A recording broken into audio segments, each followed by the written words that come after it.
Health ఛానల్కు స్వాగతం. ఈరోజు మనం బీపీ లెక్క పక్కాగా బీపీ అదుపులో ఉంచుకోవడానికి బీపీకి సంబంధించిన అనేక అంశాలను చూద్దాం.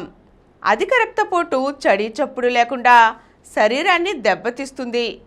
నియంత్రణలో లేకపోతే గుండెపోటు, పక్షవాతం, గుండె వైఫల్యం, కిడ్నీ జబ్బులు, విషయగ్రహణ సామర్థ్యం క్షీణించటం, మతిమరుపు వంటి సమస్యలెన్నో చుట్టుముడతాయి.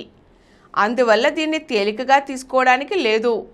ఉప్పు తగ్గించటం, వ్యాయామం చేయటం, బరువును అదుపులో ఉంచుకోవటం, మానసిక ఒత్తిడిని తగ్గించుకోవడం వంటి జాగ్రత్తలు తప్పనిసరి.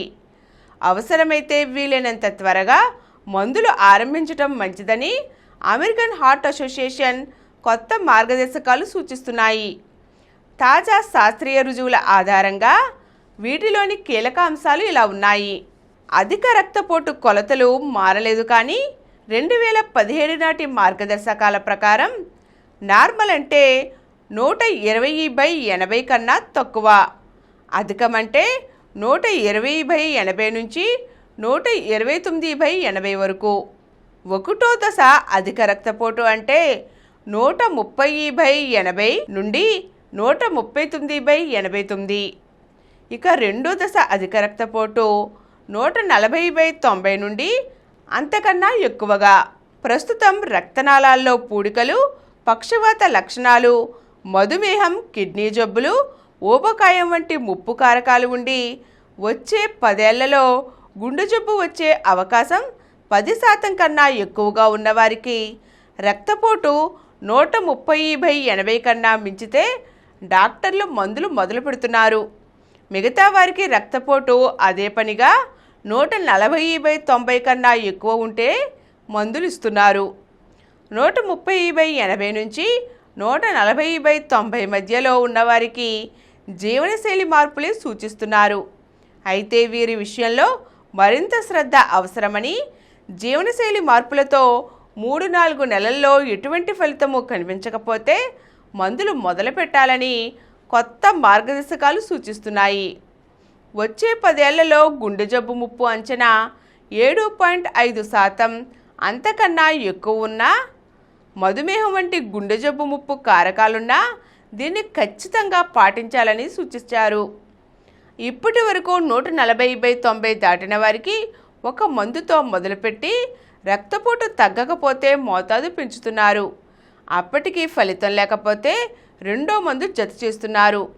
వీరికి మొదటి నుంచే 2 మందులను ఆరంభించాలని కొత్త మార్గదర్శకాలు చెబుతున్నాయి. వీటికి విడివిడిగానైనా కాంబినేషన్ మాత్రగానైనా ఇవ్వవచ్చు. గర్భిణుల విషయంలోనూ రక్తపోటు 140/90 అంతకన్నా ఎక్కువగా ఉంటే చికిత్స ఆరంభించడమే మంచిది.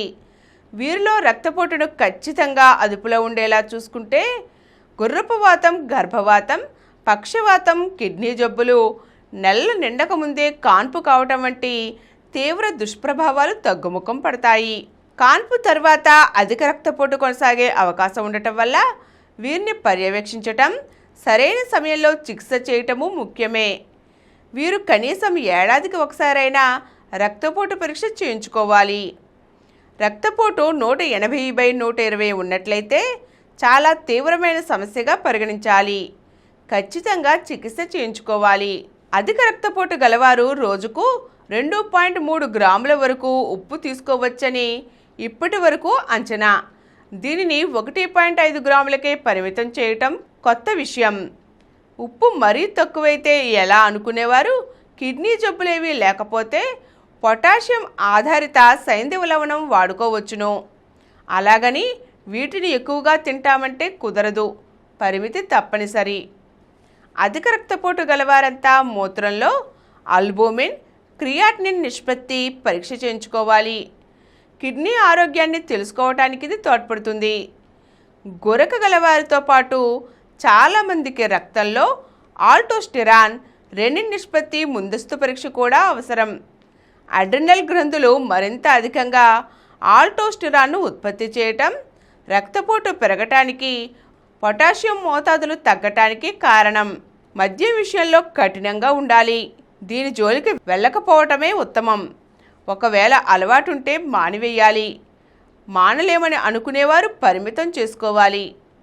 రక్తపోటు అదుపులో బరువు నియంత్రణకు కొత్త మార్గదర్శకాలు వచ్చాయి. కేవలం 5% బరువు తగ్గినా రక్తపోటు 5 mmHg తగ్గుతుందని ఈ సూచనలు చెబుతున్నాయి. దీనికి గుండె రక్తనాళాల మీద భారం తగ్గుతుంది. ఫలితంగా గుండె ఆరోగ్యము మెరుగవుతుంది. ప్రత్యేకించి మధుమేహం ఉన్నవారు బరువు తగ్గటం చాలా ముఖ్యమని మార్గదర్శకాలు సూచిస్తున్నాయి. బరువు తగ్గితే ఇన్సులిన్ని శరీరం బాగా వినియోగించుకుంటుంది. దీంతో గ్లూకోజు మోతాదులు తగ్గుముఖం పడతాయి. మధుమేహంతో ముడిపడిన గుండె జబ్బుల వంటి దుష్ప్రభావాలు తగ్గే అవకాశం ఉంది. అందువల్ల వీళ్ళు జీవనశైలి మార్పులతో పాటుగా GLC-1 రిసెప్టర్ అగోనిస్ట్ రకానికి చెందిన సెమాగ్లూటైడ్ వంటి మందులు వాడుకోవాలని తొలిసారి రక్తపోటు నియంత్రణ మార్గదర్శకాల్లో చేర్చారు. ముఖ్యంగా జీవనశైలిదే అధిక పాత్ర. అధిక రక్తపోటు నివారణ నియంత్రణలో ఆరోగ్యకరమైన జీవనశైలికే అధిక ప్రాధాన్యం. నిండు గింజ ధాన్యాలు, పెద్ద మొత్తంలో పండ్లు, కూరగాయలు, పప్పులు, గింజపప్పులు, విత్తనాలు, శాకాహార ప్రోటీన్, వెన్న తీసిన పాలతో కూడిన సమగ్ర పోషకాహారం తీసుకోవాలి. రోజంతా తగినంత నీరు తాగాలి. వారానికి కనీసం 75 నిమిషాల పాటు వ్యాయామం చేయాలి. చుట్టలు, బీడీలు, సిగరెట్లు తాగకూడదు. రాత్రిపూట 7 నుండి 9 గంటల సేపు నిద్రించాలి. శరీర BMI నిష్పత్తి 25ని మించనీయొద్దు. రక్తంలో కొలెస్ట్రాల్ అదుపులో ఉంచుకోవాలి. మంచి కొలెస్ట్రాల్ పెంచుకోవాలి, చెడు కొలెస్ట్రాల్ తగ్గించుకోవాలి. గ్లూకోజ్ మోతాదును నియంత్రణలో ఉంచుకోవాలి. వ్యాయామం, ధ్యానం, ప్రాణాయామం, యోగా వంటివి పాటించాలి.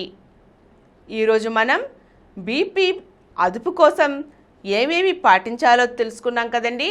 మరో చక్కని అంశంతో మళ్ళీ కలుద్దాం. ఈ కార్యక్రమం మీకు ఎంతో నచ్చింది కదా.